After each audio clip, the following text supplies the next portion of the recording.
Graphically हमें Y axis पे हमने प्रेशर लिया और एक्स एक्सिस पे वॉल्यूम लिया है। एक्स एक्सिस पे हमेशा डिपेंडेंट वेरिएबल रखा जाता है और वाई एक्सिस पर इंडिपेंडेंट वेरिएबल। खैर, तो यहाँ पे अब हमारे पास पाथ ए जो बी तक है वो आइसोथर्मल रिवर्सिबल एक्सपेंशन है। टेम्परेचर जो है वो T2 है क्योंकि हमने उसको हॉट रिजर्वायर में रखा था। उसके बाद पहला प्रेशर और पहला वॉल्यूम जो है P1 V1 था। उसके बाद इंक्रीज चेंज्ड वॉल्यूम क्या हो गया, P2 V2 हो गया। फिर हमने यहाँ से लेके इसको यहाँ तक हमने पार्ट बी से लेके सी तक इंसुलेटिंग मटेरियल में रख दिया था। टेम्परेचर जो है वो सिस्टम का कांस्टेंट रहेगा, उसमें यहाँ पे हम टेम्परेचर मेंशन ही नहीं करेंगे। फिर प्रेशर और वॉल्यूम जो है वो P2 V2 से बढ़ के P3 V3 हो जाएगा। अब हमको देखना ये है कि आइसोथर्मल रिवर्सिबल एक्सपेंशन में वॉल्यूम जो है वो इंक्रीज़ हो रहा है और प्रेशर जो है वो क्या हो रहा है, डिक्रीज़ हो रहा है।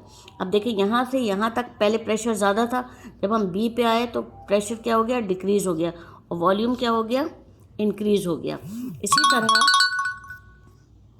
जब हम पार्ट बी से सी तक आते हैं तो हम देख रहे हैं कि उसमें भी क्या हो रहा है, 1 और 2 स्टेप में प्रेशर डिक्रीज़ होगा और वॉल्यूम इंक्रीज़ होगा। यहाँ से प्रेशर वॉल्यूम कितना था, कम था, यहाँ पे आके वॉल्यूम कितना हो गया, इंक्रीज़ हो गया, यहाँ तक आ गया वॉल्यूम, और प्रेशर क्या हो गया, डिक्रीज़ हो गया। ठीक है, उसके बाद पार्ट सी से हम डी पे आते हैं तो आइसोथर्मल रिवर्सिबल कंप्रेशन।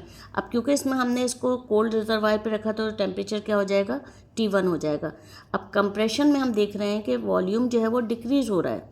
यहाँ पे वॉल्यूम इतना ज़्यादा था, यहाँ वॉल्यूम कम होकर कितना रह गया, इतना रह गया। यहाँ पे वॉल्यूम डिक्रीज़ हो रहा है और प्रेशर जो है यहाँ पे कम था और यहाँ तक पहुँचते पहुँचते प्रेशर जो है वो इंक्रीज़ हो गया।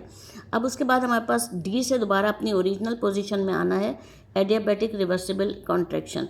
इसमें भी हम देख रहे हैं कि वॉल्यूम क्या हो रहा है, डिक्रीज़ हो रहा है, लेकिन प्रेशर जो है वो क्या हो रहा है, इंक्रीज़ हो रहा है। ठीक है, तो हमें ये ग्राफिकली एक्सप्लेन करना है, ये आप इसको बहुत अच्छी तरह समझ लीजिएगा।